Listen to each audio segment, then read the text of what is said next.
కాకినాడ జిల్లా తుని ప్రాంతంలో కనిపించకుండా పోయిన 2 ఏళ్ల చిన్నారి జాహ్నవి మిస్సింగ్ కేసు నెల రోజులు గడిచినా ఇంకా మిస్టరీగానే కొనసాగుతోంది.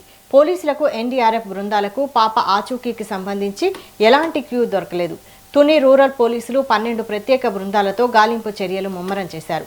చిన్నారి జాహ్నవి జూన్ 6, 2026న మధ్యాహ్నం 11:50 సమయంలో ఇంటి వద్ద ఆడుకుంటూ అదృశ్యమైంది. అప్పటి నుంచి స్థానిక పోలీసులు, అగ్నిమాపక సిబ్బంది మరియు ఎన్డీఆర్ఎఫ్ బృందాలు సిహెచ్ అగ్రహారం శివారులోని చెరువులను జల్లెడపడుతున్నాయి. సెల్ ఫోన్ టవర్ డంప్ డేటాను పరిశీలిస్తున్నారు. అయితే ఇప్పటి వరకు ఎలాంటి ఆధారం దొరకకపోవడంతో చిన్నారి ఆచూకీ తెలిపిన వారికి ₹1,00,000 రివార్డు కూడా ప్రకటించారు. పాప తల్లిదండ్రులు తీవ్ర ఆందోళన చెందుతున్నారు.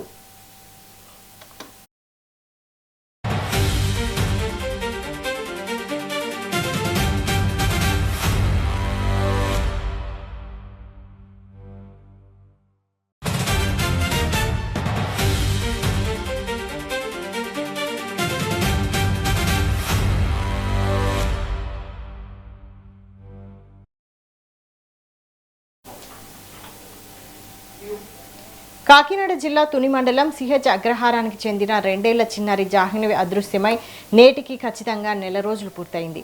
తుని రూరల్ పోలీసులు ఏర్పాటు చేసిన 12 ప్రత్యేక బృందాలతో పాటు ఎన్డీఆర్ఎఫ్, ఎస్డీఆర్ఎఫ్ సిబ్బందితో కలిపి దాదాపు 400 మందికి పైగా సిబ్బంది గాలింపు చర్యలో పాల్గొంటున్నారు. వీరు సుమారు 1000 ఎకరాల విస్తీర్ణంలో ఉన్న దట్టమైన అడవి ప్రాంతం, తోటలు మరియు చుట్టుపక్కల గ్రామాలను జల్లెడపడుతున్నారు. దట్టమైన అటవీ ప్రాంతాల్లో వెతకడానికి థర్మల్ డ్రోన్లను ఉపయోగిస్తున్నారు. అలాగే నిందితుల క్లూ కోసం ఆ ప్రాంత పరిధిలోని దాదాపు 4800కు పైగా mobile phone calls, cell tower dump డేటాను మరియు గ్రామంలోని సీసీటీవీ ఫుటేజీలను నిశితంగా విశ్లేషిస్తున్నారు.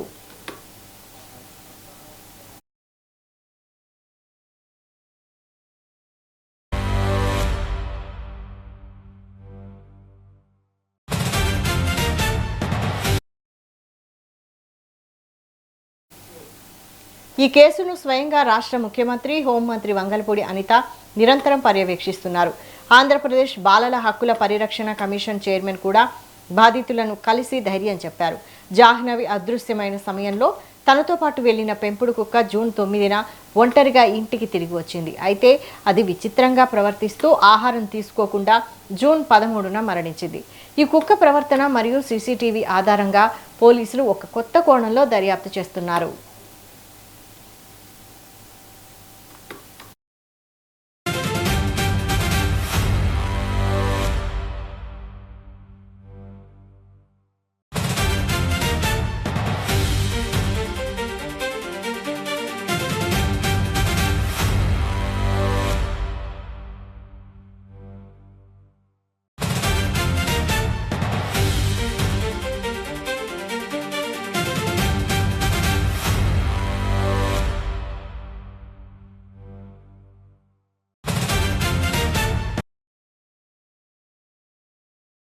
పిఠాపురం, డి పోలవరం, కోటవురట్ల పరిసర ప్రాంతాల్లో వన్యప్రాణులను వేటాడే వారి వల్ల ఏమైనా ప్రమాదం జరిగిందా అనే కోణంలోనూ 4 ప్రత్యేక బృందాలు అనుమానితులను విచారిస్తున్నాయి.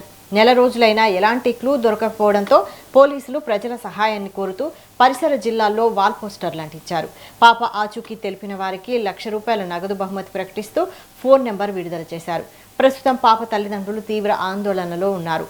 బిడ్డ కోసం ఎదురు చూస్తూ తల్లి భవానీ అనారోగ్యం పాలవడంతో ఆమెను ఆసుపత్రికి తరలించి చికిత్స అందిస్తున్నారు. పోలీసులు కిడ్నాప్ మరియు ఇతర ప్రమాద కోణ